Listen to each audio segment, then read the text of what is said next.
My name's Nick Douch, like couch, but with a D. I'm from Te Awamutu. I'm from the middle of nowhere.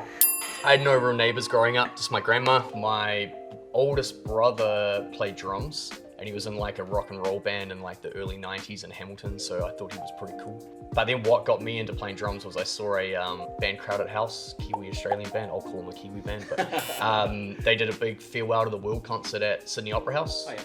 And I saw that on TV and I thought it was the coolest thing.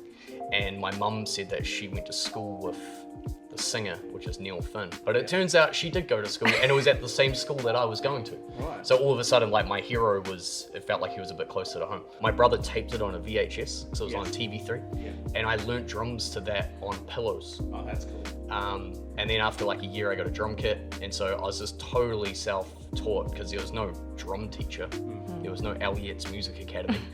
And then I was in this other band at school, and out of that formed just sort of a few opportunities. We actually made like a proper band, and we were actually a band for 10 years, like until I was 23. Oh. We were obviously living in a small town, but we would book venues in Auckland when we were like 14, 15, and we would, through MySpace, we would put on concerts and rope in local bands, and we'd do like all ages shows up here.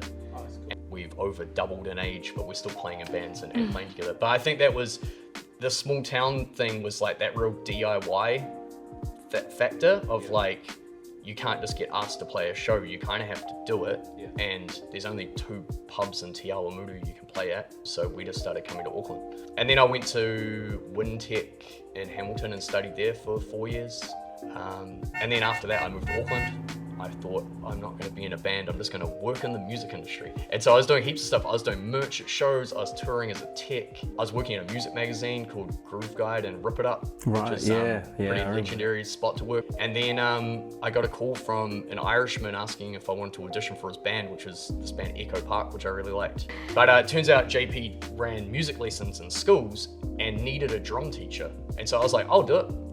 And so like 2 days later I was teaching drums. And then out of that I realized, I was like, man, teaching's awesome. Like I'm getting to be around music every day.